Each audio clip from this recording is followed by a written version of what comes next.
177 for the Pittsburgh Game Podcast. I'm Sean. I'm Nancy, and this is the only podcast that says The function of man is to live, not exist. I shall not waste my days trying to prolong them. I shall use my time. is that from that new show you're watching? No. Oh. No, that's actually at the end of the new James Bond movie, No Time to Die. I didn't see that. I know you haven't. I just rewatched that last week. Oh, she's so cute. It's distracting. It is. She's very distracting. So, our little kitty Sabine, very distracting. But I watched No Time to Die last week. Like I rewatched it. I saw it in the theater when it came on, and I was like, I really, really liked it. And I know there are Bond fans out there who apparently were very upset by it. Oh. And particularly the ending. And so I went back and I rewatched it,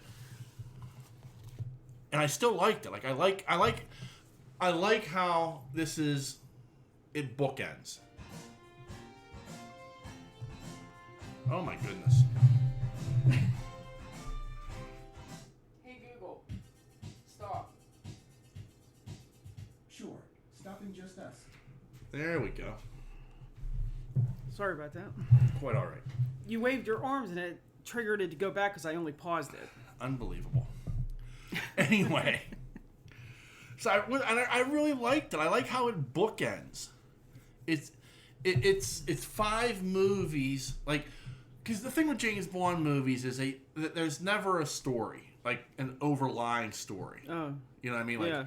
It's always like, here's the next James Bond adventure. Like at least in like the early Sean Connery ones, you had Spectre as this enemy. You had Blofeld, who was in a couple of the movies, but overall there wasn't an overarching storyline. And when they got the Spectre, they're like, well, we really need to kind of like put it over, and they found a way to connect all of the Daniel Craig movies together, so that you could see there was a bit of a through line. Mm-hmm. And then this ends it. So it begins with him, like, it begins with James Bond earning his 00 status, and the story has a definitive ending. Mm-hmm. So the Daniel Craig version of Bond has a beginning, a middle, and an end. Where other Bonds didn't. It was just like, here's Roger Moore's next adventure as James Bond. Yeah, it was just like a movie. Right. Yeah. And it was a standalone movie. Right. And it was fun to watch, and you really didn't have to see any of the others to understand it, and it didn't really matter. But these movies, they kind of interconnected in a way that you, in order to understand the last one, you had to have watched the other 4. It wasn't subtle? No, it's not. Because it's all connected, and right. It was just really well done, I thought. And so it came full closure with him. Yeah. So who's going to be the new next James Bond? Nobody knows. And they've even said, like, we're probably going to take a couple of years to figure this out. This isn't going to be something like we go into production next month or something. Like the Broccoli family, who owns the rights to the Bond movie franchise, are like, we're going to take some time away because of what we've done. Like, Also because Daniel Craig was just that damn good, it's going to be hard to replace him. It is, yeah. That's another point. Like, my dad, for years, said Sean Connery was the only James Bond. Okay. Like, he didn't like Roger Moore because Roger Moore was the Saint. He didn't like Timothy Dalton. He didn't like Pierce Brosnan. To my dad, or I don't think he has an opinion on George Lansbury because he only did the one movie. But like for my dad, it was like Sean Connery was James Bond, and that's it. And I told my dad, I'm like, you've got to get over this, and you've got to watch Casino Royale. Right. Like, you've got to watch the Daniel Craig movies, and he watched them, and he was like, yeah, that's my James Bond now. Oh, wow. Changed his mind. Complete, because he's that fucking good. Right, yeah. And I mean, more importantly, like, Casino Royale And Skyfall is the best Bond movie that's ever been made. Like, bar none. That is the best Bond movie. Did I see that one? Because I saw a couple of the Daniel Craig ones. I don't know if you saw that one or not. Was that 2 or 3? 3. I didn't see it. I only watched 2. Okay. But that's the best James Bond movie of all time. Spectre is... Including the first? Yeah. Wow. Because here's why. And I'll explain to you why. Jeez, you came at me. Yeah. I could wave my hands. I don't have to worry You about just scared the Google. crap out of me. James Bond movies always have the fate of the world at risk. Right. You know, it's always like James Bond has to stop this villain or else the world will go to hell in a handbasket. Mm-hmm. In this movie, it starts off with the world is at risk, but by the end of the movie, it's about 3 people. Yeah. It shrinks itself down to a very intimate story. Mm-hmm. And you don't see that in Bond movies. Right. You don't see that in action movies like this. Like this is always fate of the world stuff. And at the end of this is just a revenge story between 3 people. Right. And it's really, really well done. Wow. And like that's why I love that movie so much. I watch it time and time. It comes on TV. I just put the remote control on, no matter where it's at in the film. Yeah. Because it's that fucking good. Well, you have movies like that. Yeah. But I mean, like, this ranks up there with them. Like, I'll put the remote down for damn near any Bond movie. Yeah. But this one is like, okay, I'm done for the next 2 hours. Yeah, that's it. You know, I mean, there are other movies like Armageddon and The Replacements, and like there are a few others where like, oh yeah, this is on. I don't even care if it's on TBS. I'm watching it with commercials. I do. I know you do. I will not watch anything with commercials. But so it's like it's that thing of like that's how good that movie is, and then Spectre's very good. It has a hard job of being the next movie, Right. and it doesn't live up to Skyfall. But Skyfall's damn near impossible to live up to. Right. And then you get to No Time to Die, and it's a very good movie. Like I think it's a little bit better than Spectre, not nearly as good as Skyfall. Like, the only one that's kind of bad is the second movie. But the second movie only works if you watch it back to back with Casino Royale. Oh. Like for some reason, like, and don't get me wrong, like the overall story is kind of dumb. It doesn't really work, but there are elements of it with, you know, that like go back to Casino Royale. Mm-hmm. So those 2 movies are definitely connected. I mean, that movie picks up immediately, like in the aftermath of Casino Royale. Right. So like it that's what's kind of cool about that movie, and then like the way it ends, it connects back to Casino Royale again. Okay. There had been a reason why I didn't watch the third one though. Why didn't I continue with these? Because you're more of a Bourne. Yeah. Hey. You are. There ain't nothing wrong with Jason Bourne. I'm not saying there is, but like you the problem is you have a prejudice. You don't like Bond to begin with. So I think like you watched the first 2 movies and you liked them, but you have this prejudice like I just don't like James Bond, that you have a hard time coming back to the other movies, no matter how good I tell you they are. Right, because I think the reason because I don't like James Bond, it doesn't matter how good the storyline is, I can't get past the cheesiness of it. And these movies don't have the cheesiness. I can't remember. I honestly They don't. Because Like I mean that Pierce Bronson one. Oh yeah, those Pierce Brosnan. Where the horse ass lifts up and he's got a fucking jet all of a sudden. I can't deal with that. I can't. The invisible car. Yeah. Come on. No, I get it. I honestly do. I mean, and it was the Bourne movies that forced James Bond to change. Oh, really? Yeah. Yeah, because James Bourne's it's not realistic, but it's more realistic. Right.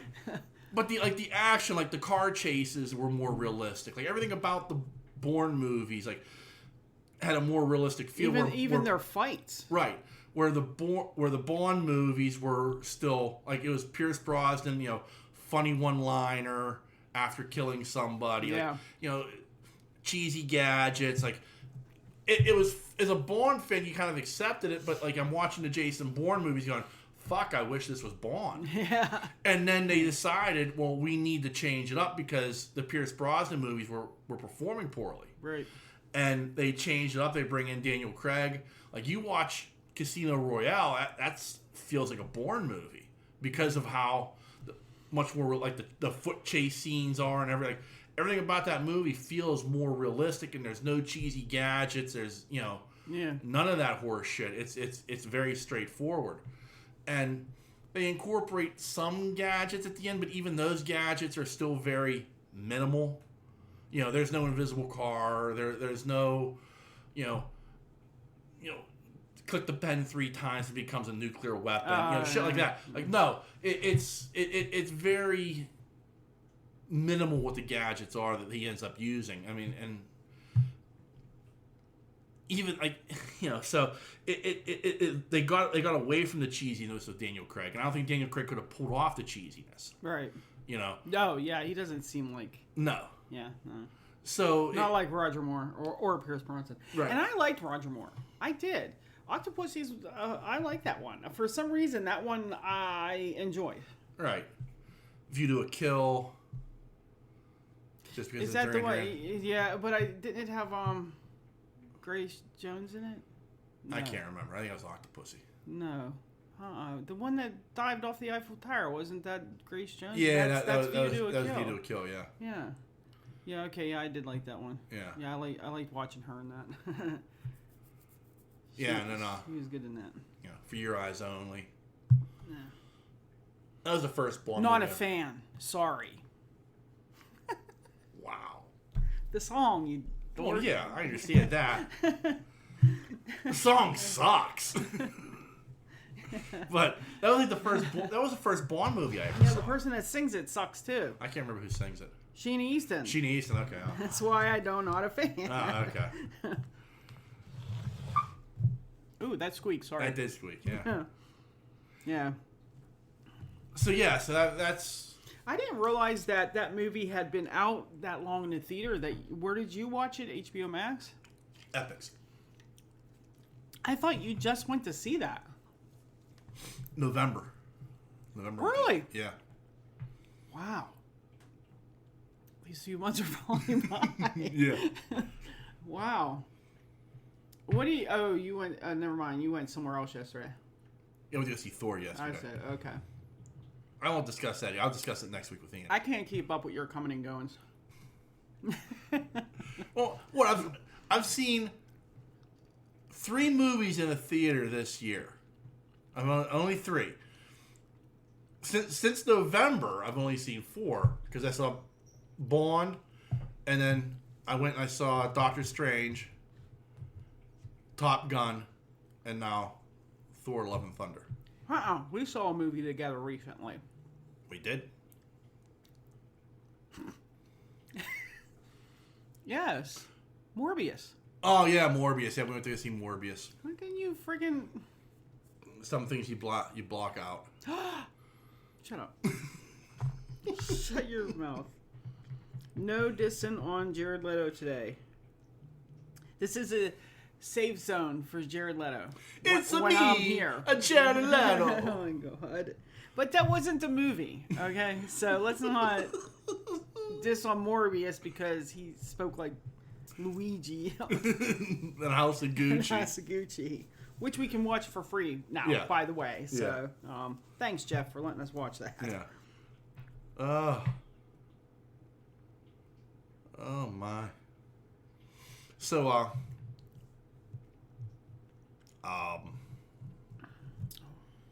so for those who are wondering, since we went off on our tangent, Ian is not here today because he went to Gettysburg. Oh, very educational, apparently. Yeah. Him and his youngest daughter, Ellie, they went to Gettysburg. Was it like a field trip or a reason? I don't know. Like, I didn't ask him. Like, he just sent me a text message Thursday. He's like, hey, can't do the show this weekend, going to Gettysburg with Elle. I'm like, oh, okay. Oh. Whatever. Enjoy. Have fun. That'll be interesting. Yeah. I'm intrigued. I can't wait to hear why. Because, I mean, maybe I just don't know Elliot that well, but like I didn't take her as like a huge history buff. I was gonna say that's pretty historical. Yeah. Like going to Philly. Yeah, I mean, Well, I guess there's two reasons to go to Philly, but that's one of them. yeah, I mean, you only go to Philly to like see like Independence Hall and Right, and yeah. stuff, and then Yeah. the other side is go get a cheesesteak.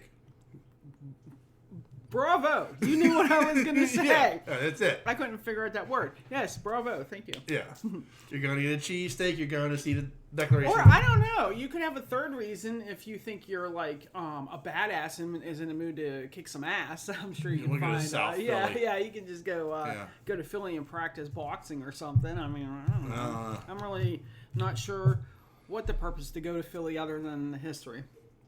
No, there isn't. Cheesesteaks. Cheesesteaks. Yeah, that's it. I mean, it's like Do you remember that one play? I can't remember the name of the TV show. I can't remember if it was a jerk I can't stand. But they were trying to figure out who had the best Philly cheesesteak in Philadelphia. Yeah. Which apparently it didn't originate, by the way. But they had this one that intrigued me. It was just simple meat and cheese on this bun, but then they took the whole thing and they dipped it in this liquid or something, and then Like an au there jus. was no seats. All you could do was like stand over the counter and eat Yeah. it. And like when they showed everybody, I was like, "What the? No, who does that? What is that?" Yeah, you dipped it in some sort of like an au Yeah, jus sauce but they or were something, saying but- it doesn't make the bread soggy. I'm Yeah. like, yeah, it has to. It's liquid. Yeah. It's not magic. But it did intrigue me to what did that taste like? That looked like it would taste really, really good. Yeah, it did. Because one of my favorite sandwiches from Arby's is Yeah, the the dipper. Yeah. Yeah. Well, my only sandwich from Arby's is the dipper. But yeah, I wouldn't mind going to Philly just to try that. Yeah. Yeah. Or find the recipe online and make it myself. Yeah, I know. Like you talk about stuff you want to try and like oddball things. Like Arby's had that. Like Arby's is like interesting because like I like Arby's. I like their roast beef sandwich, but like all their meats are like it's deli sliced. Right. Well, for a while they had for a limited time a Wagyu beef burger. Oh yeah. I'm like, well, did they install grills? Yeah, where'd they get that from? Like, yeah, I mean, because you have to have a flat top for something like Yeah, that. yeah. Like it's not sliceable. It can't be like sitting under a heat lamp like the roast beef is. Wait, how does Burger King do theirs? I thought they did theirs on a flame broiled thing. They have when I was a child, I think it was in 6th grade, we got a tour of our local Burger King. Oh my god. Yeah, like You poor children. yeah. And they have like what they had. I'm sure it's probably the same damn technology now, but it was essentially just a conveyor belt. Like they had this big ass like oven that had the flames coming up from underneath it, and then you put the patties on a conveyor belt, and it went through the conveyor belt and came out the other side done. Oh wow. Yeah, but it was like being blasted from the top, Top and the and bottom. yeah. Yeah, to cook it. Oh. Wow. Yeah. Yeah, so I wonder how Arby's did that, unless it was just something that came made and they heated it up in a way. Like, I'm sorry, McDonald's didn't call them microwaves; they call them queuing ovens. So Yeah. I don't know if maybe they had a queuing oven just to heat it up, because I'm pretty sure that plant-based burger I'm getting from Get-Go, they're not throwing it on a grill back there for me real quick. I think they do. I don't think they do. I think they have a flat top. Nuh-uh. Yeah. Somebody needs to show that to me. Because it was like one of those things like, it was one of those weird things like, okay, like Speedway, with their, like, tater tots and stuff. They used to throw them in an oven. Yes, I remember, because that's why I didn't like them. They were Right. never crunchy. Right. Well, since they got bought out they've installed deep fryers. Oh, really? Yeah. Shit. Yeah. I didn't know that. Yeah. Because I know Sheetz has deep fryers. Yeah, she says a full fucking... I know, kitchen back here. Yeah. They're insane with their shit. Yeah, but it's just like with Arby's, it was just weird because it was like one of those things where I'm like looking at it going, okay, never in Arby's history have they had a flat top grill. Or a reason to. Right. Like the way they've always prepared their meat, it doesn't require a flat top grill. So like when you're saying like, and now we've got Wagyu beef burgers, It's like, well, how are you doing that?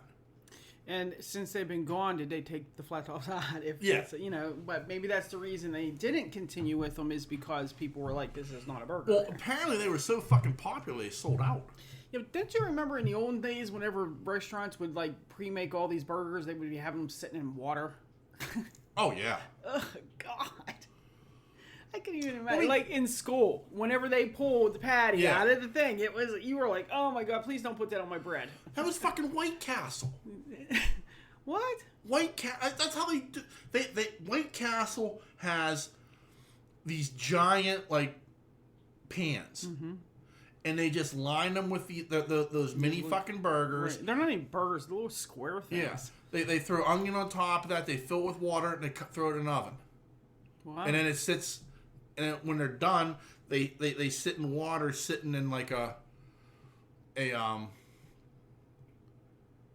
heater, just waiting for you to order it, and then they prepare it then. You had to ruin that for me, didn't you? Oh man, I'll never be able to eat them again. That's disgusting. Like that's what I never understood why. I didn't know this because there's not a White Castle in Pittsburgh. No. But when I went to Detroit and got my ass beat in Detroit, as we discussed last week, one of the places we went was White Castle because it was like this. You gotta go to White Castle. You gotta try this shit. And I'm like looking at it. I'm like, this is bullshit. They don't even like fry their burgers up. And it's like, oh, it's delicious. It's delicious. And it was fucking garbage. No, when we went to Florida last year, I made sure we stopped at White Castle on the way home. We finally found one, and we stopped at one, and she was like, "Wow, this is good." But you know who I'm talking about, Right? So, when I lived in Florida, that was like our 2 a.m., 2:30 a.m. place to go after drinking, and let's go to White Castle. But they used to have, or they had them in the South. I don't know anywhere else where I was. They had them. They had these really great. The reason I liked going was because they had the waffle fries with cheese. Right. And their cheese was so fucking good. It wasn't like that nacho kick to it. There was something so good about that cheese. And I don't know if it's because I was drunk. I don't know. But they don't have that anymore, because that's what I was looking for on the menu. And I'm like, where the hell are their waffle fries with cheese? They don't even have cheese. Yeah. I'm like, what the fuck? Yeah. But we got both the burger and the chicken. Right. Because there was like a combo, you could get so many of each and get the fries and the drinks with it. Yeah. And we had the two dogs. We had the two dogs at the time. So yeah. Because when we stopped overnight, we gave the dogs Max the and food. Oliver, yeah. But I am like totally destroyed over this. Yeah. I'm never gonna be able to eat White Castle again because I can't. No, that's disgusting. Yeah. That's it's just in big hotel pans. Man, why'd you do that to me? Sorry, I thought everybody knew this. No, I didn't know it. You know me. Would I eat something like that? No. This was so gross in school. That's why I hated school food sometimes. I was like, can I just take a fucking tomato sandwich today? Come on. This is disgusting. They're giving us burgers that are boiled in water. Who boils beef? Yeah. It's the same as people that boil crabs. What are you boiling crabs for? Yeah. It's called steamed crabs. Problem? I'm getting some popping. That's all. I'm not doing nothing. No, you're not. I'm just turning the game down a little bit. You got me really self-conscious But today. you are talking to the microphone, which is nice. You got me all self-conscious today. Yeah. Yeah, so, I don't know. I hate that. I hate that. That's gross. No. Pass. But that just makes me so sad. I don't even want to know how they cook the chicken now. I don't know. Because the chicken was really nice and juicy. And it was good. The whole thing was good. The one I was disappointed in, because I do not remember it being this terrible, but we stopped at Bojangles. Yeah. And I was so disappointed in that food. I actually have a picture of how we got our food. Well, I remember when you went to Myrtle Beach, you talked about how good Bojangles was. Yes, because we had the breakfast sandwiches, the chicken you know what I mean? God, it was so good. But no, I'll have to show you. They couldn't even. Christine got a meal because she had Oliver, And Yeah. she wanted to make sure we had food because we were stopping at a hotel. Right. She wanted to have something to give him with his dog food, right? So we got the meal. They came with the sides and everything and a half gallon of sweet tea, Yeah. all that, because she wanted some sweet tea. But they came in this like big box with a handle. They couldn't even get it out the fucking window. Yeah. Like their drive-through window isn't equipped to handle these packages. Right. And it's like, you can't tell me how cheap this was, because it was cheap. Not everybody's ordering this. Right, You know, yeah. that was why we went with it. But when I got it and we were eating it, I was like, this just is not what I remember. Like, Right. I was so sad. Because although I was like, we got to find a Bojangles, got to find a Bojangles. You know, it was like her with the something Country Crock. What's that restaurant she likes? Oh God. Oh my God. It's country something or something country. Cracker Barrel. Crackle Barrel. Where's country? Oh. Crackle Barrel is the worst fucking garbage ever put on a plate. And yeah, never mind. But Bojangles disappointed me, so I won't be eating there anymore either. And you know me, I'm not a fast food person. No, you're not. So they have to have something good. And Right. Bojangles was good. Right. Not anymore. And I don't know if it was because it was a different state, because we ate those in Myrtle Beach and we Yeah. were in, I think we stopped in Tennessee on the way down or on the way back. Yeah, it was Tennessee because that's where I got that wine. Yeah. Yeah. So we were in Tennessee when we ate it. I don't know. But it's just sad. That is, I mean, and what's funny is like, I watch like, you know, because Pitt's in the ACC. It's like, it's the Bojangles game of the week. And it's like, you know, no. Yeah. There's Yeah. no Bojangles anywhere near us. No. But No. because it's a mostly Southern conference, they have like a lot of Southern sponsors that I've never heard of before. Like Bojangles was one of them. Like, the fuck is a Bojangles? Yeah. What is Bojangles? Yeah. I wonder where they got that name. I'm gonna have to research that because that's just Mr. Bojangles. really nah. Probably, yeah. I don't believe that. It's probably from the song. Yeah, where would they get the name Cracker Barrel? Ugh. That shit's bad. And she made me eat there twice. Yeah. Twice I had to down that garbage. And I was like, all right, let me give you something completely on a different spectrum because I was getting breakfast. Right. Let me go with something that everybody's raving about, you know, Yeah. like, you know, so, oh, God, it was just as bad, maybe even worse. Who eats this shit? People rave about Cracker Barrel. Yeah. Rave about it. It's old food that's cooked way too long. Yeah. It is cooked to death. Yeah. That's the problem with it. And there's no flavor. There is no flavor in anything. I couldn't even taste the fucking piece of ham as a piece. I didn't recognize, like, if I had to taste test that blindly, I wouldn't have known it was ham. Yeah. I really wouldn't have. Not even the texture when it gave it away. Raw. Wow. Yeah, it's just, it was so bad. Yeah. And then she made me go there again. I was just like, but she was so excited. I was like, fuck it. But that's what pissed me off. We have Cracker Barrel. Go here.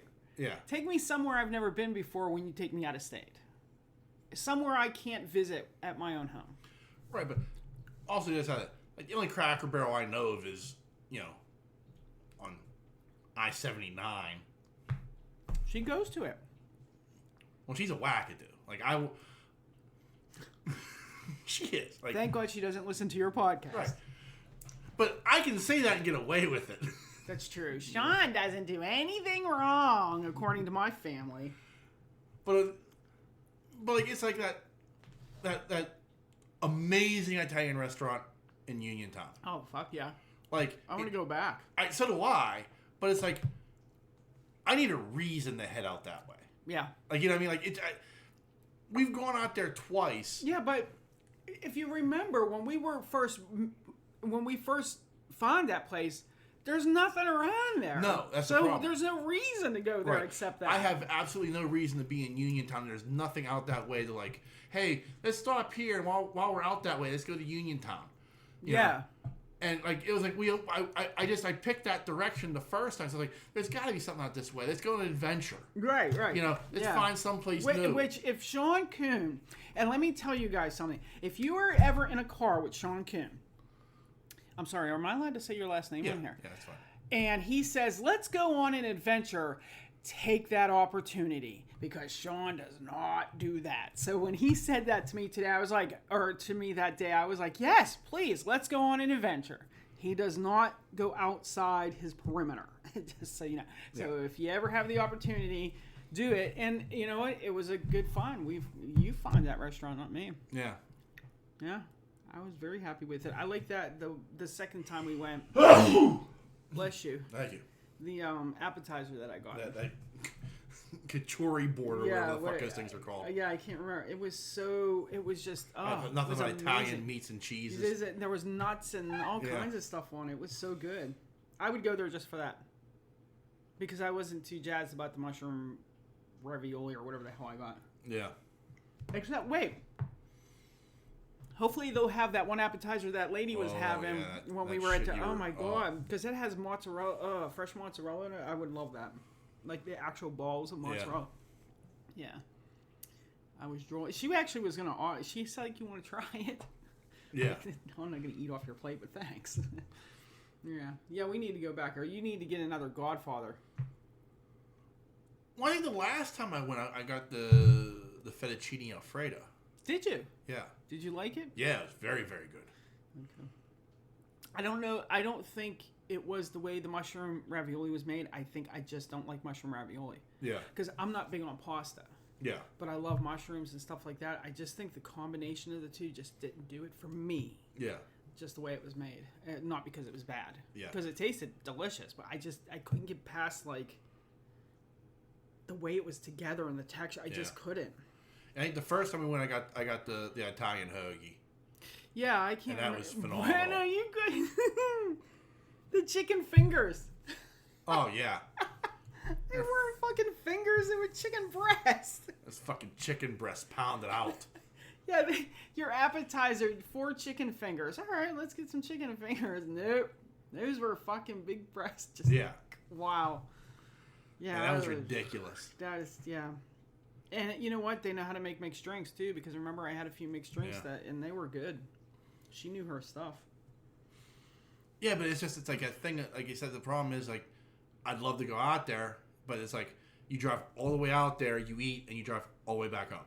Right. There's nothing else going on. Like, there's not even like a place you can go get frozen yogurt. Yeah. Like, there's nothing there. There's like fucking highways and shit. Yeah.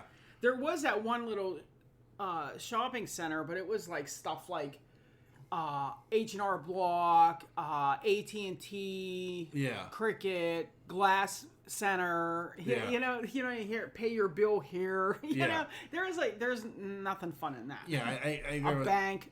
Yeah, we drove past the Dollar General, which you're gonna drive past every 5 miles anyway. Yeah. Yeah, there wasn't even a Starbucks out that way. Does Uniontown have a Starbucks? I don't know. Outside of Targets? Yeah. Yeah, but we did tell my sister we were going to take her for her birthday, so we still need to do that. Yeah. Okay. Enough of food. Don't get me talking about food. Yeah. I get made fun of for the food I eat. You know, because I eat a lot of plant-based foods. Ain't nothing wrong with that. Everybody keeps making fun of me. I don't know why. I don't know. It tastes good. It's not my cup of tea, but I'm not going to necessarily persecute somebody else for... It tastes good and I'm losing weight. What the fuck? Doesn't matter. So what's next on your old podcast agenda? You're just sitting there staring at me. Well, okay. Oh, God. So, like 2 weeks ago, you came to me and you said, hey, at some point, can you tell Ian to take a night off and I want to do a podcast with you? Yeah, what a coincidence, right? Yeah, I mean, it's a huge coincidence. Which I don't believe in, by the way. But it was just a huge coincidence that this, like, just happened. So I said to you, I told you Friday or Thursday. I was like, I don't know. What do you want to talk about? That's not fair. You put me on the spot. I am putting you on the spot. Well, I suggested one topic, and I didn't know if you liked it or not. All right, so here's the topic. So Nancy, a little over a year ago, bought a record player. That was more than a year ago. Year and a half. 2 years tops. I still work at Target. So. 2 years tops. But you bought a record player. And very slowly, you've been building a small collection of vinyl, of albums. Correct. Your friends, Caitlin and Hunter, for your birthday, got you Prince, Sign of the Times, and Purple Rain. Correct. 2 phenomenal Prince albums. And you got them on vinyl. And the Prince, the Purple Rain ones are at the purple vinyl. With a special edition poster. Right. Because it's Prince and the Revolution. Right. So, like you're somebody, and there's a lot of people who have gone the vinyl route. I was never a fan of vinyl. Really? Not even when it was just vinyl? No, like, okay, like, I started off with a Walkman, so I started off with cassettes. Oh, okay. Like, later on, I did get a stereo system with a record player, and I did have a few records. Like, I had Poison's Look What the Cat Dragged In, Foreigner 4, Bruce Springsteen and the E Street Band Live, 1975 to 1985. You know, I had stuff like that. I had a small record collection, but I wasn't into vinyl, and I never was. To me, transitioning from tape to CD was like, oh, this makes sense. Right. You know, and I've had a harder time. I've kind of accepted it a little bit more. Transitioning from CD to streaming has made it a bit more. You know, I have a hard time not having a physical copy of something, but right. I'm also not going out and buying a lot of stuff anymore. Right. You know, where previously, you know, I was, you know, anything I wanted to listen to, I had to go out and buy. So you're saying you never owned a 45? No, I owned a few 45s. I had somebody ask me the other day, what's a 45? Right. He says, never mind. Yeah, but I wasn't big on, like, vinyl. And so, like, the revival of vinyl is, like, weird to me. Because it's a step backwards technologically. I don't think it's what you're saying. It's not moving forward to vinyl again. I think it's a nostalgia thing. Because for me, it's nostalgia. Because my vinyl collection, when I'm shooting to try to complete, I'm not saying because I have added things I never had before. Right. I want to complete the collection I had growing up. Right. That I left behind in Florida, I think. Right. But that's my goal, is to nostalgically recreate that collection I had. And along the way, I'm picking up some nice other ones. Right. You know, like, you know, the one. What was the most recent one I just got? Gary Newman. The signed copy. Yeah, of signed Gary copy. Newman. Gary Newman. Yeah. Yeah. So, which is actually nostalgic to me too, because I was a Gary Newman fan when I was a kid. I had his poster on my wall, so I didn't mind that being in my collection. But I really, really would like to get the rest of it. Right. But I don't think we're moving forward back to vinyl. I think it's a nostalgia thing to me. Well, I'm not saying we're moving, like, but I do think there are people, like, when Heno was on the show many, many years ago, he talked about, like, you know, he had gotten from when he was a kid, his parents still had his record collection, and he was converting it to digital because he has a studio in his house or something, apparently. Mm-hmm. And he said, you know, like, he put on Def Leppard Pyromania, and he's like, when I put the needle down and you heard the pop hiss to the album, and then that first burn, like that very first guitar lick, he's like, I immediately was teleported back to being in my bedroom as a 14-year-old. Exactly. Listening to this album. You know, and I get that nostalgia aspect of it, but I do think there are people there are audiophiles that'll tell you that the sound of a vinyl is better than a CD or streaming. Mm-hmm. And I think for older music, that is because it was built for that. You know what I mean? When you say older, what are we talking, like 70s, 60s, 70s, okay. even the 50s a bit. But like especially with rock and roll and stuff like the 60s and the 70s, they were constructing their music for vinyl. Right. Like the sound was designed for vinyl. I get that. Like, a band like Yes was pushing the technological boundaries of vinyl with their sound, and like the stuff like for headphones only, like with bands like Pink Floyd and Yes, and stuff like that. So there were technological boundaries that were being pushed that I feel like those types of bands would have flourished more in a digital era because of the way that their music sounded and what they were trying to do. But there are other bands like Led Zeppelin that they were building their music for vinyl.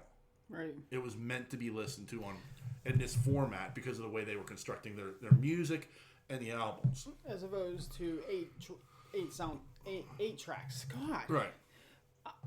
I'm not even gonna. I don't want to go down what sounds better because we all know what sounds better. You can hear it. I like that nostalgia feel listening, but I also that night that Hunter was here and we hooked up the surround sound to it. Right. It sounded better than just listening to. You know what I mean? Right. Like it amplified that. Hey, listening to a vinyl album with the proper sound system.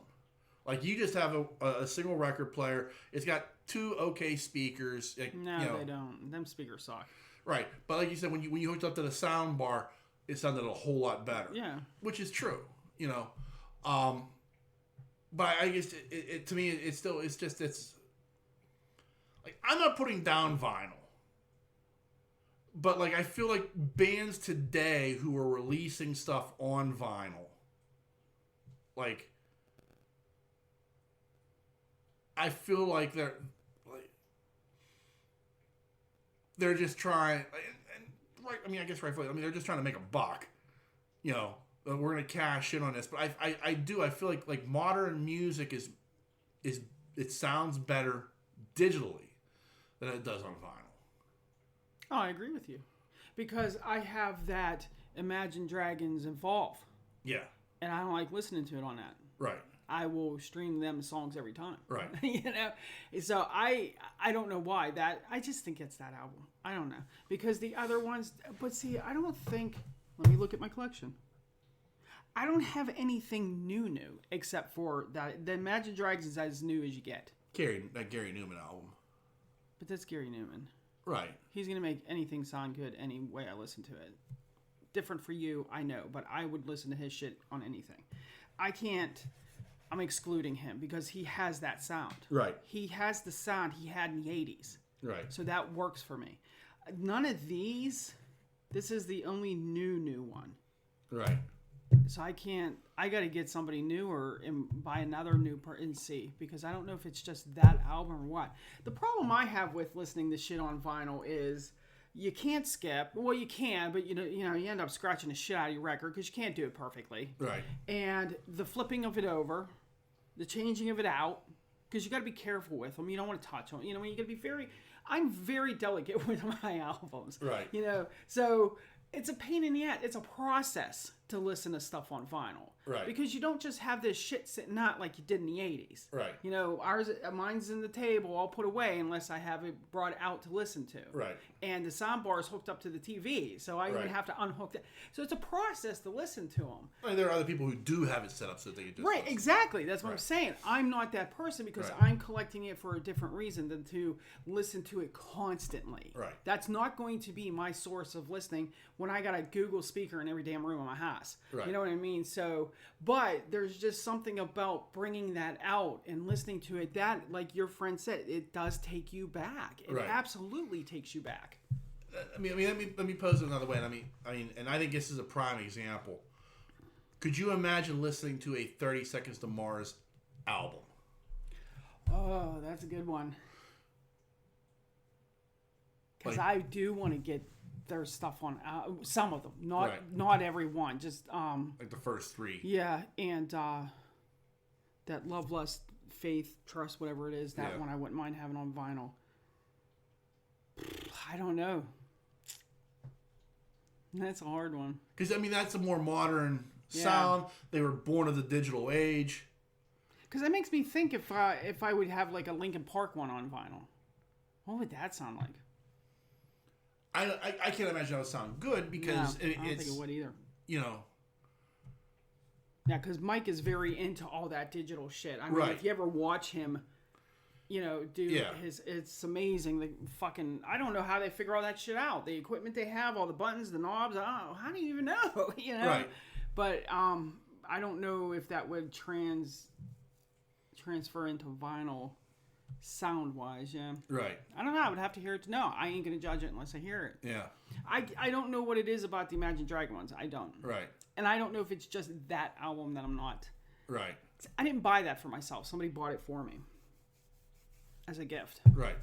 So, but that's the newest one, so I don't know. Right. That's newer than the first 30 Seconds to Mars one, though. Yeah. Different band, though, so yeah, I get it. I don't think his voice would sound good on vinyl. Do you? No, because I feel like their music was meant to be listened to in a digital format. Right. I think they created their music for the digital format. Maybe that's why I've been trying to stick to the stuff I had growing up. Yeah. Because believe me, I see albums in store all the time. I'm like, that'd be nice to have in my collection. But then I'm like, would I listen to it? Right. Would it just be in my collection? Because it's not what I'm trying to do by collecting these vinyls. Right. I didn't have that back then. Yeah. Yeah, that's a good question. I don't know. It's collectibles in general. Because I've thought about, and it's a bit pricey to get like one that's in decent condition because it was a 5-album set. But that Springsteen 75 to 85 live, Okay. that was a fantastic. I mean, if you like Springsteen, Right. but it was a fantastic collection, and like I'd like to get it, and I thought about it, but then I thought about it, I'm like, what am I gonna do with it? Am I gonna You wouldn't listen to it. I don't think I'd listen to as much as it would be like the price I'm paying for it. Yeah, that's the other thing. How much these things cost. It's ridiculous. I know we weren't paying that much back then. And I don't want to hear about inflation and shit like Right. that. I'm just saying, some of these seem, like I paid, what was it, $28 for that Tears for Fears one? Yeah, I was like, are you fucking kidding me? that's a reissue. Exactly. Like, you're not buying the original. I never even took it out of the plastic. It's still in the damn plastic. Yeah. Yeah, I was like, wow, but I that was the only time I couldn't even find it at the time. I couldn't even find it on Amazon Yeah. because remember I had a really hard time finding David Bowie's Let's Dance. Yeah. Oh no, not that one. Aha. Yeah. Remember Aha? I had such a hard time finding their very first one, the Honey Yeah. High and Low. I kept running into all their others, so whenever it came available, I was like, damn, I'm getting that now. I don't care how much it costs. But I did not pay $28 like I did for Tears for Fears. No, you probably paid $7. No, it wasn't. It was at least like 12 or 13 or something like that. David Bowie was in the 20s. I know that. Yeah. But that's David Bowie. Of course, he's worth that much. I would pay that much. Here's Aha. Just wanted to get that. But here's the other thing. I want to try to collect the 45s I had. But here's the major problem I'm having. Damned if I can remember them all. Because Yeah. we were a 45 family because my dad had jukeboxes in the bars. Right. So when the guy would come and change them out, he would let me and my sister pick through the ones he was taking out and say, take whatever you want. Right. Because they're just getting rid of them anyways. Right. So we had a huge 45 collection. Right. So me and my sister, she'd take whatever she wanted, I'd take whatever I want, and the rest went to, wherever my mom and dad went. I don't know. Yeah. But I wouldn't even remember all those 45s, but I can remember every single album I had for some reason. Yeah. I just don't understand that. But can you buy 45s? I don't think there's been the market for the 45 like there is for full-length albums. But I mean, even these newer record players give you the option for Right. those speeds. It even has that 33 speed on, which Yeah. I never understood. Yeah, I mean there are some. Yeah, but what I think like for 45s you would have to start digging into eBay. 'Cause they're not reissuing 45s. Okay. But I think it's something if you dug around in eBay, you could probably find there's a marketplace for them. Now, I mean, how much you're going to pay for something like that, I have no idea. The only reason I would want to get of 45 is because some of the 45s that I had, I was a B-side person. Yeah. I could not wait to get that 45 home, to flip that over to the B-side and listen to that first thing. Yeah. Like, that was my thing.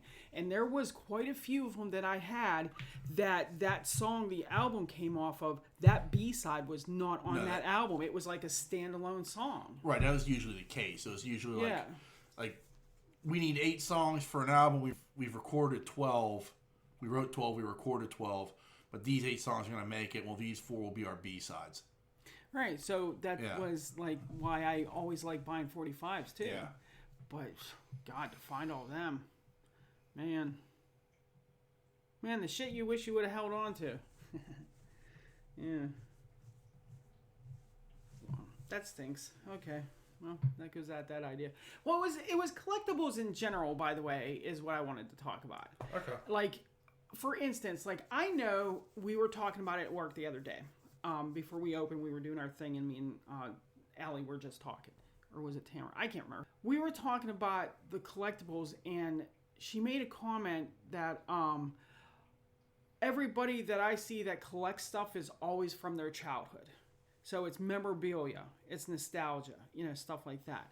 And I came home and I was looking around and I'm thinking, outside of like seahorses and shot glasses and stuff like that, things that I want to collect, even my Funko Pops go back to the 80s. Because the 16 Candle ones, the Breakfast Club ones, stuff like that. My albums are going back to the 80s. The things, what was it? The Star Wars droid, that's originate 78s. You know what I mean? So it's like I was thinking about it and I was like, you're right. I think I do know a lot of other people. Like, I know somebody that collects not Smurfs, Peanuts. They got all kinds of Peanut stuff in there. Right. You know what I mean? So what do you think about that? Well, I think some of it can be like a trigger from your childhood. Like here's an example. Like I love collecting, or I have like they sold these 12-inch figures from the Justice League cartoon that came out in 1999. Well, clearly that's not from my childhood. No. But yet my love for like Batman, Superman, The Flash, like that is from my childhood. So I'm collecting something more modern, but it has a childhood feel to it. Like,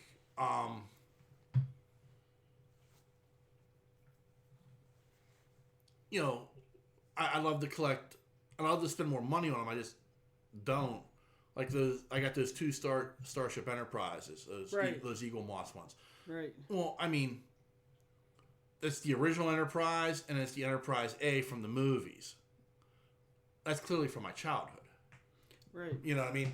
But yet, there are other ships that aren't from my childhood I like to collect. Like, they have the Discovery, they've got the J.J. Abrams Enterprise, they've got the Discovery Enterprise. There's all sorts of different versions. Okay. Of, but my enjoyment of Star Trek stems from my childhood. Right. The thing is, like, I wouldn't go back and collect stuff from my childhood because stuff from my childhood is too expensive.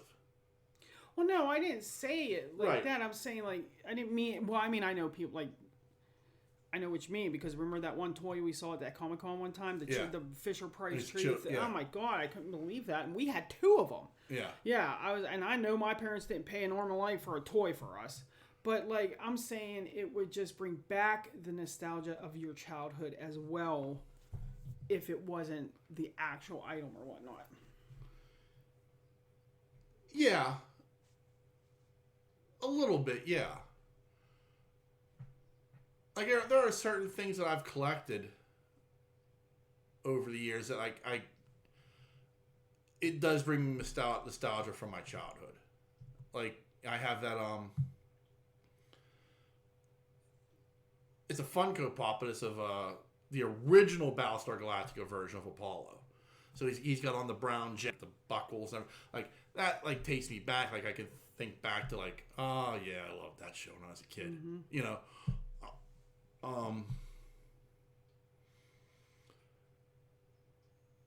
I mean, anything. You know, like I got that fun. I have a couple different versions of like Han Solo, Frozen, and Carbonite. Yeah, I like that. That's cute. Yeah. Or nice, cute. Yeah, but I mean that's like something as a kid. I mean like clearly I mean that's 1983, 1980. When I was a kid, that takes me back to then. But also like when I was an adult and they were selling the full size replicas for like a couple $1,000. It was like the joke of like I want one of these so badly. Right. I can't afford it, but this is how I get around it. Right. But I think overall, like the things I collect are not from my childhood, but of my childhood. If that makes sense. It does. Yeah. Superheroes. Star Wars, Star Trek. I've seen like stuff from the black hole that I'd like to collect someday. Stuff like that. So that there are like everything I collect is of my childhood, but not from it, because if I was to try to track, not all of it though. Like I do like getting the starting lineup figures. I've got 3 of those. Cordell Stewart, which is from the 90s, Dan Marino, which is from the 90s, but I do have a Jim McMahon one from 1986. I remember when that came on, I wanted that really bad. I couldn't get it as a kid. So there are some things and there are others like from like the 80s that I'd like to get from that collection. So there are some, and they're cheap. So it's not like I'm like spending a ton of money. I mean, there are some that are expensive. I'm like, okay, I can't afford a Rod Woodson, but I can get a Carnell Lake. Right. Yeah. So it's stuff like that like but there are other things that like from my childhood, like anything Star Wars related, like even something in a halfway decent condition is like too expensive to even think about. Oh yeah, anything these days. Yeah, I wish I had all my Star Wars toys when I was a little kid. Yeah. Yeah. I wish I had anything from my childhood, like the original. My sister has stuff. She held on to shit. Yeah. But I mean, she's only lived in a few places. Yeah. I unfortunately has been up and down the coast. Right. Yeah. I don't know. I think it's fun to do stuff like that. I think the search for it is my fun, to see if I can actually find it. Like whenever I was on that kick there for a minute to find all that old Tupperware. Yeah. And I found it. I found it on eBay. I didn't buy it all. Yeah. Like everyone I wanted to buy, I think I bought 2 pieces out of everything. Yeah. And I had there was hundreds on there I saw.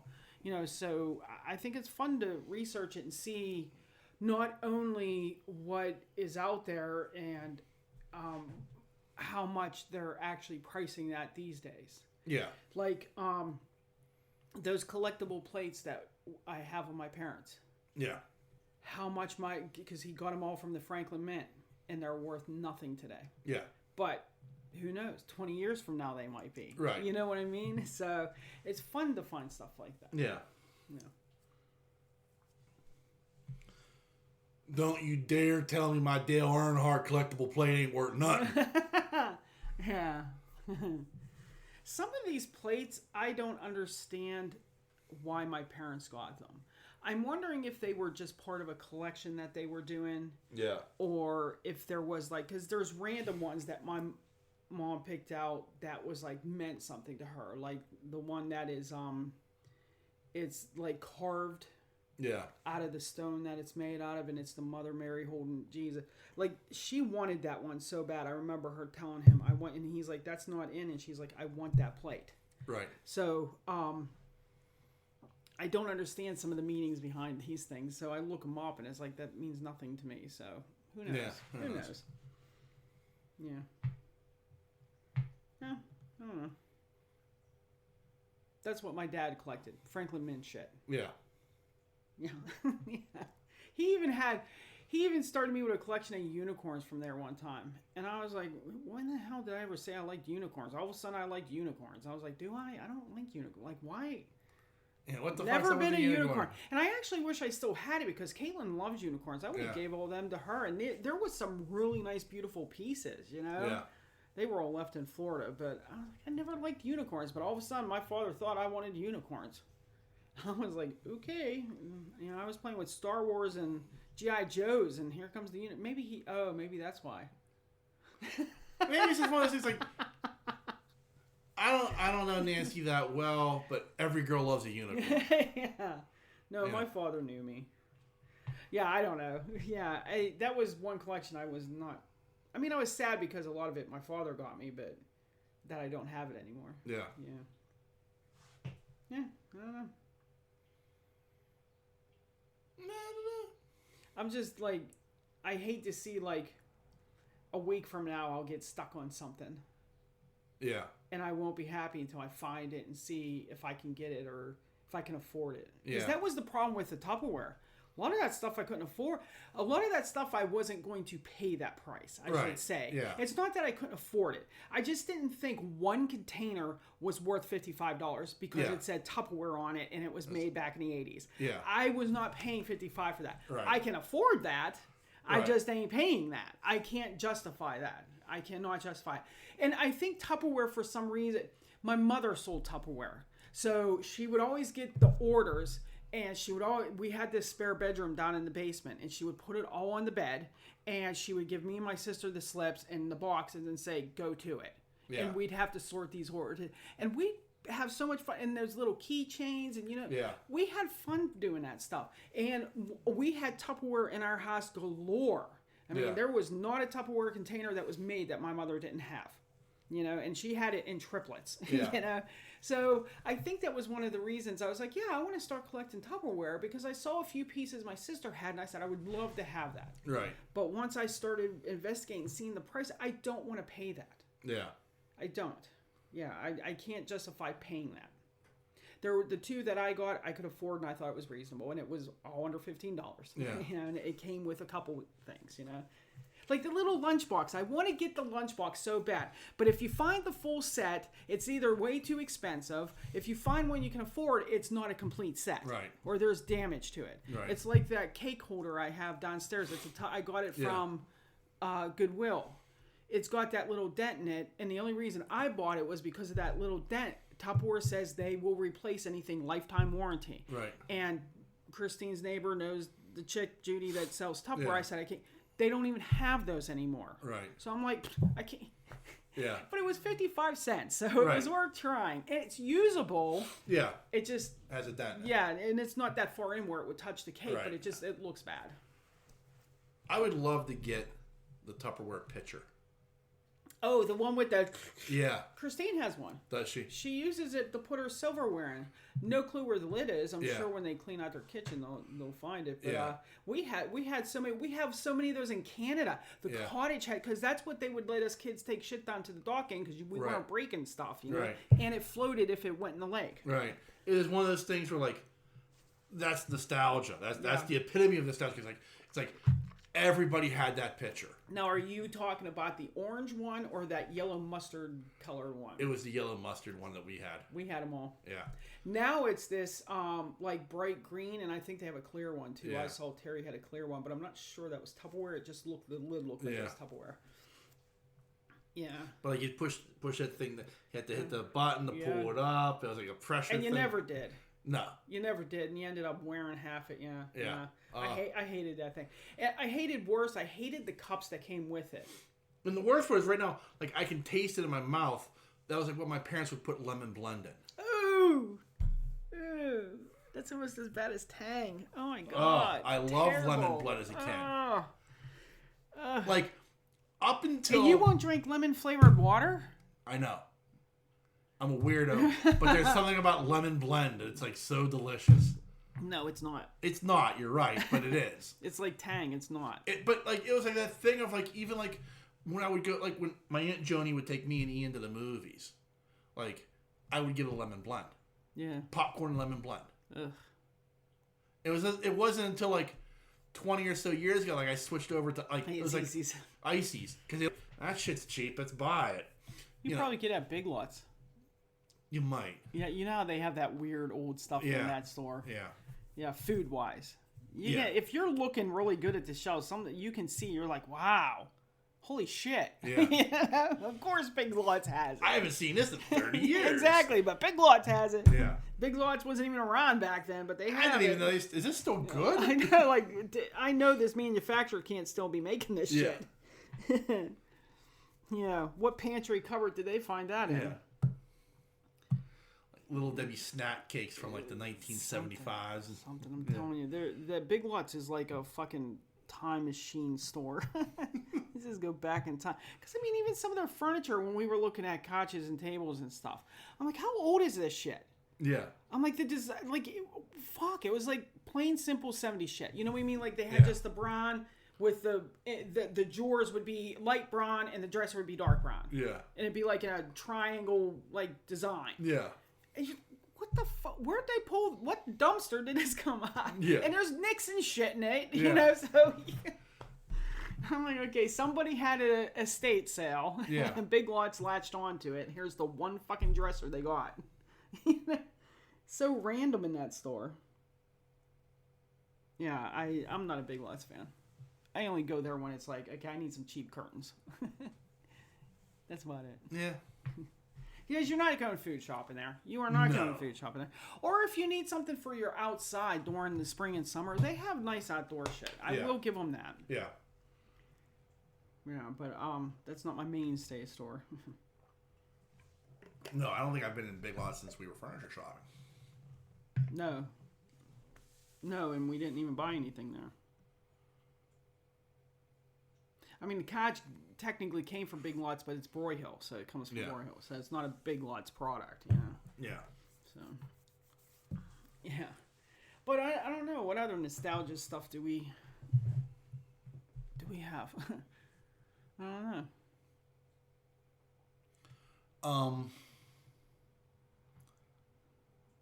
My life is fucking... This podcast is fucking nostalgia half the time. Yeah, that's true. I don't know. I think it's more nostalgic for me because, you know, most of my family's gone. Your family is still, you know what I mean? Right. So, like, the things that I want to collect brings back memories of, like, my father and, you know, what we were doing as kids, you know, where yours is still there. Yes. So I think that's a little bit more of my need to do that than somebody else's like yourself, you know? Well, I cling to nostalgia. You know what I mean? Like,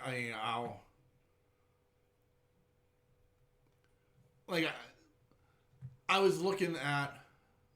I was reading an article about Thunder the Barbarian. Like, who the fuck remembers Thunder the Barbarian but, like, maybe 10 people? You know? But I'm one of them. Like, I remember that cartoon vividly. I thought it was, like, the coolest thing in the fucking world at the time. Mm-hmm. You know? So, like, I seek out stuff like that. Yeah, like Kid Video. Yeah. Nobody remembers Kid Video. Vaguely, yeah. And I'm like, dudes, how do you not remember... Fucking Fergie did the voice of the chick on Kid Video. How do you not know this fucking show? Yeah. If you're... I'm not a Fergie fan. I'm just saying for Right. people these days that are like, oh, Fergie. Whatever. I don't even know what the fuck a Fergie is. But, anyways, Kid Video was a really awesome fucking cartoon. Yeah. Because you got the combination of your cartoon Right. and video Yeah. from a channel that you ain't allowed to watch. You Right. know? Well, my dad didn't subscribe to it when you had to subscribe to it. Right. This is before Beavis and Butthead. Right. Yeah, we had to sneak over my cousin's house and watch MTV. Because my dad said no. Yeah. But when it became part of the package, obviously, but Kid Video gave you that glimpse Right. for a moment on what you were missing. Bastards. Yeah. So, I don't know. It's because, like, I've also been looking for, like, posters I've had hanging in my bedroom. So when we do The Office, I can hang these posters up in there. Yeah. Like, I've been doing that too. So, and I got a couple. I have Yeah. a couple. So, I don't know. I think it's fun. I think it's fun and it gives you something to do. And you can just sit there and bitch that you spent stupid money on stuff like this.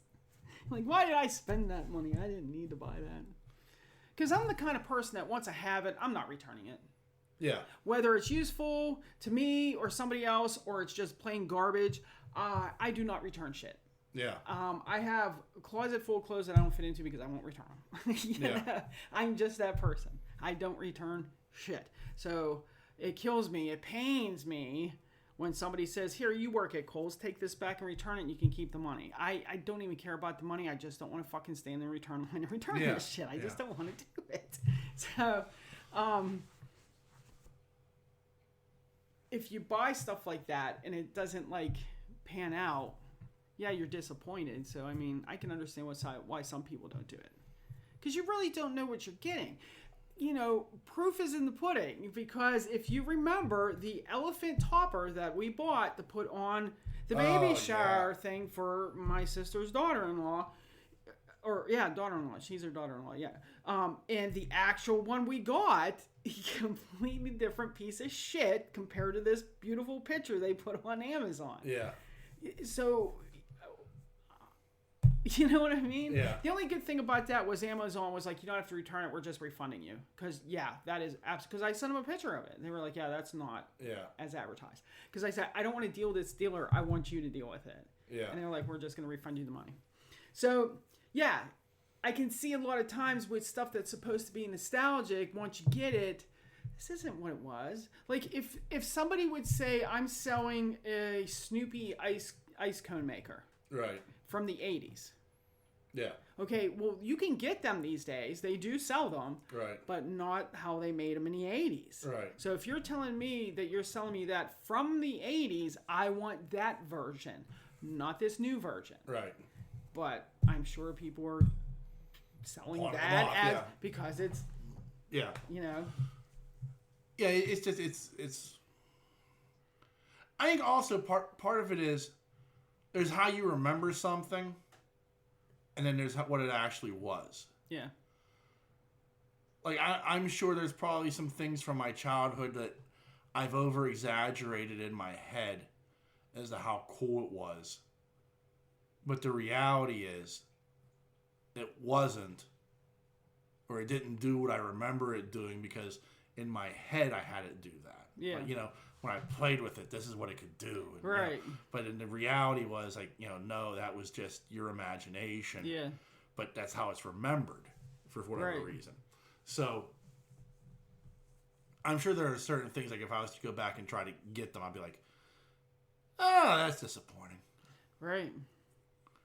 Like, what the fuck was I thinking? Yeah, I have an example of that, actually. If you remember. When they first started putting all these 80s shows out on DVD. Oh, and there was no streaming. Yeah. No streaming available then. And Best Buy used to sell, remember they used to have rows and rows of that stuff. And the rental unit, she wanted to know what I wanted for my birthday. And I says, they got Airwolf Season 1 on DVD. I got to have this. And she's like, I'm not buying you that. And she kept asking, what do you want? And that's all I would say to her. She said, fine, fuck it. Get in the car. We're going to get it. Where do we got to go? So I took her to Best Buy and I bought it. And I could not wait to get home to watch this damn thing. I got halfway through the second episode and I was like, what the fuck was I thinking? Why in the hell was I watching this show? Yeah. Like, I get the premises of the show. I adore the actor that's in the show. And I get why he has Airwolf. I get all of that. I get about his brother and everything. But I don't get why I was watching it. It was so cheesy. So stupid. I was just like, oh my God, I cannot believe this. It was so bad I didn't collect any more of the any other seasons. Yeah. I just couldn't. I couldn't pay money for that. But then they became available streaming, and I didn't care. Yeah. But, like, I mean, you're right. Like, there are some shows, like, I went back.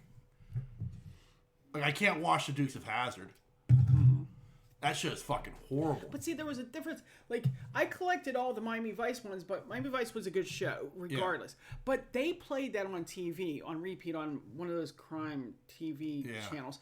So I could see that. Right. I never saw anybody broadcast an Airwolf. No. Ever. So I never even got, to revisit it for a minute. You know what I mean? So when I finally sat down, the last time I ever watched Airwolf was when I lived on Ruthwood Avenue up until 16. So I wasn't even 17 yet the last time I saw Airwolf. Right. So sitting down and watching that in my late 30s, early 40s. Yeah. I was like, this is just, what did my dad do? Like, why did he think this was such a great show? Why did I think it was such a great show? You know? Right. I think it was Jan Michael Vincent and Ernest Borgnine. For my father, I honestly believe he loved Ernest Borgnine. Yeah. I honestly believe that's why he was watching it. And it came on right after Miami Vice. So. Well, I think it was also a good show for the time. For the 80s, yeah. You know, like, I mean, you look back, like, you peel away, like, the bad plots and, like, everything. And I get it. Like, you know, I can hear Tim right now just like, you couldn't do that today. Who the fuck's hiding a helicopter? You know, all the horse shit. But, like, the character of String and, like... Who's hiding a helicopter? The military? All over the world? I'm sorry. Don't give it. They're hiding more than helicopters. I hate to tell you that. Google satellites would find that in 5 minutes, according to Tim. Okay. Alrighty, sir. All right. That's why they're still drug addict or drug dealer, because they can find that shit immediately. But anyways, go ahead. Don't get on Tim's bad side. Sorry. But like the character of String was like, if you were to do that show today, however you were to reboot it, like the character of String, the template is there for a very complex character that you could have a multi-season arc with of that character. Oh, I agree. You like, absolutely could put that in a modern day situation. Right. You could. Like, but even the character of, like, it's Archangel. Just so cheesy.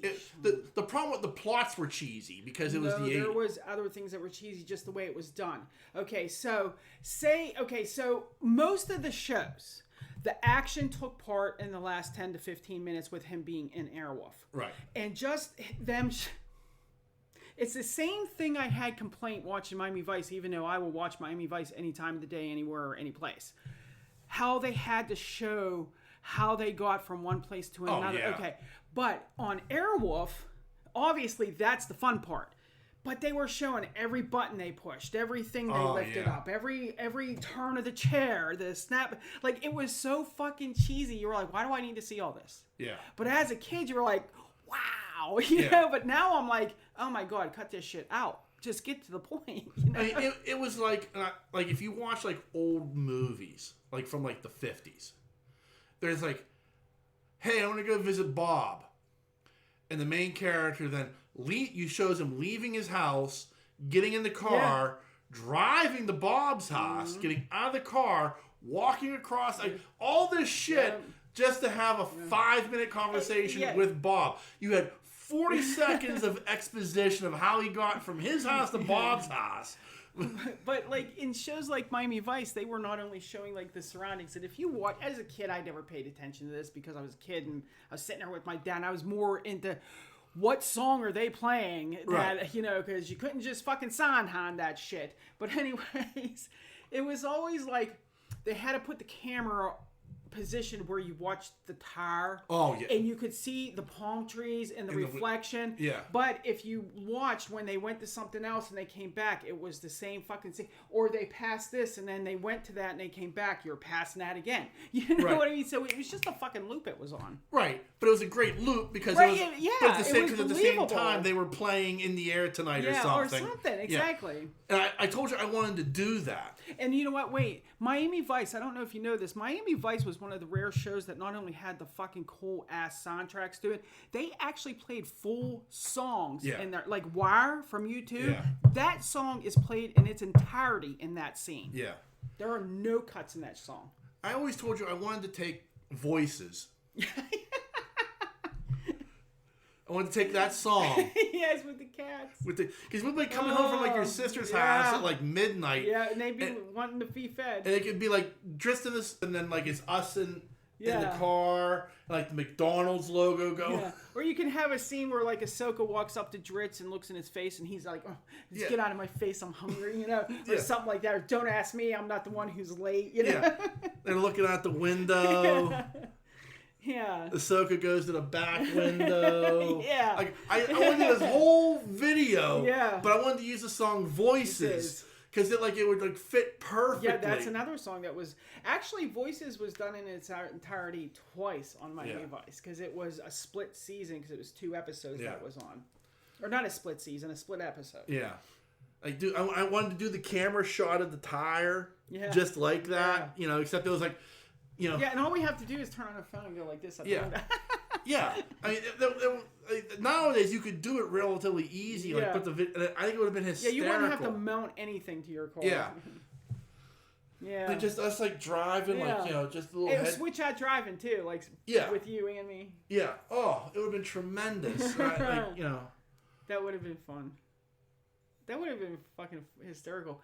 My problem is I don't know how to do like editing and shit. No, neither do I. Or, like adding music. I never learned how to do stuff. I mean, it'd be cool to know, but I just beyond me. Yeah.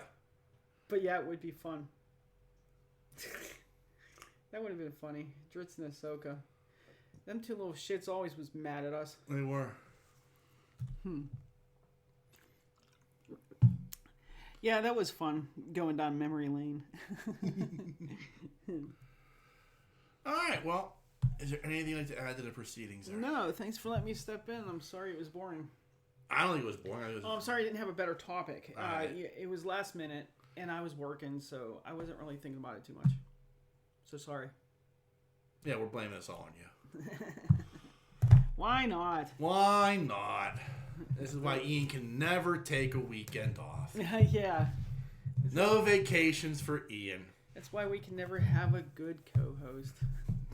I'm sorry, stepping co-host. I didn't mean Ian. I meant step as in me, not him. Next time I'll just call Tim. I'm sorry, is Tim the one I can't argue about finding helicopters? Yeah. Bring him on over. Yeah. Me and him will sit down and have a conversation. Okay. Let me enlighten him with what I know. Okay. Yeah, he's sitting there. You don't know nothing, you stupid bitch. You work at Kohl's. Yeah. Yeah. Mm-hmm. What? None. You think he would say that? That's why. Yeah, maybe, yeah. Well, he doesn't know I have military in my family, so there you go. Okay. Well, anyway, now that loyal fan. How did I anger him? We're not going to go down that rabbit hole again. What did I say? I said bring him on over. We'll have a conversation. Okay. He can enlighten me and I'll enlighten him. Okay. Or he can put me in my place and I can just shrink in the corner and cry. I get more along those lines, but okay. Probably. No offense to anybody. I'm just messing around. Well, remember, there are a number of different ways you can reach out and touch us. You can send an email like Thad does every week, but we usually don't read it because it's nonsense. That email address is pittsburghnerd@yahoo.com. It's nonsense. It is. It's nonsense about him being pegged. Who? Thad. He does that? Allegedly. I don't believe it. Okay. I'll talk to him. I'll find out. That email... I'm talking to all your friends today. Email address is pittsburghnerd@yahoo.com. You can also find us on Facebook and Twitter. Just search Pittsburgh Nerd Podcast. We're very, very easy to find. We are on a number of podcasting networks. You can find us on the Tangent Bound Network, the Weeby Geeks Network, and the Pod Breed Network. Just give them a Google search. You'll find all the other great podcasts they have to offer. And lastly, as always, I want to thank you, dear listener, for checking us out each and every week. We can't thank you enough for taking the time to enjoy our hijinks and or shenanigans, whatever it is that you enjoy. And so on that note, the dreamer has awakened. See ya.